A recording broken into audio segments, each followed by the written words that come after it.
Princess Castro at narito ang mga napapanahong balita.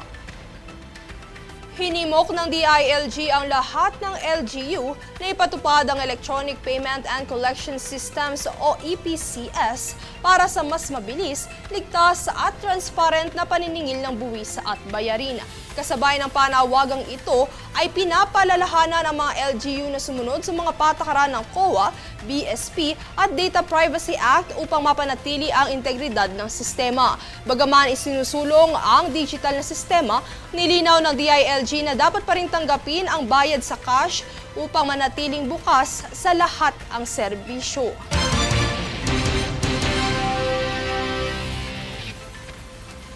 Pinagtibay ng Pilipinas at Pransya ang ugnayan para sa mga proyektong magpapasigla sa infrastruktura at enerhiya sa bansa. Narito ang ulat ni Jade Buhoy.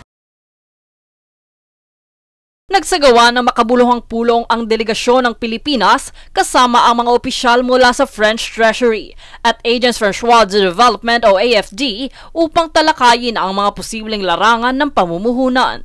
Itinuring ni Department of Finance o DOF Undersecretary Joven Balbosa ang sektor ng enerhiya bilang pangunahing prioridad ng pamahalaan para sa pakikipagtulungan. Binanggit din dito ni Balbosa ang mga ipinatupad na polisiya gaya ng Public-Private Partnership Code na layuning hikayatin ang pribadong sektor. Bahagi din dito ang 3 proyektong kasalukuyang nasa pipeline ng DOF kasama ang French Treasury.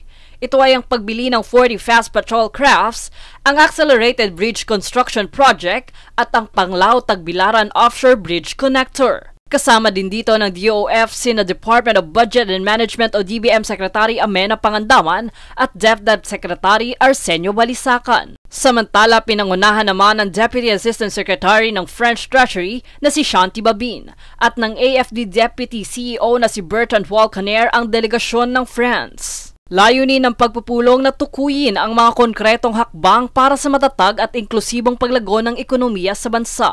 Matatandaang idinaos ang pagpupulong ito kasabay ng 58th Annual Meeting ng Asian Development Bank sa Milan, Italy. Jade Buhoy, nag-uulat para sa Golden Nation Network.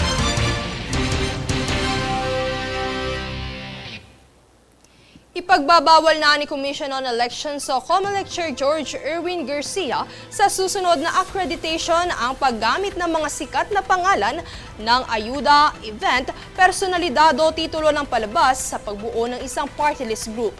Ito ay makaraang gumamit ng ilang partido ng sikat na pangalan para sa motibong makakuha at makahikayat ng botanteng boboto para sa kanila.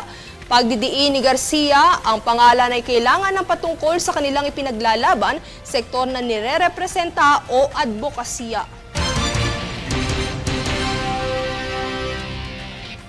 Kami ang boses ng pagbabago. Ako si Princess Castro at ito ang News Force. Sa ulo ng mga balita,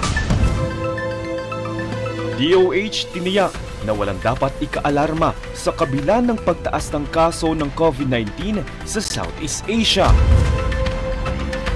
DepEd pinabulaanan ng impormasyong magkakaroon ng grade 13 sa school year 2025 to 2026.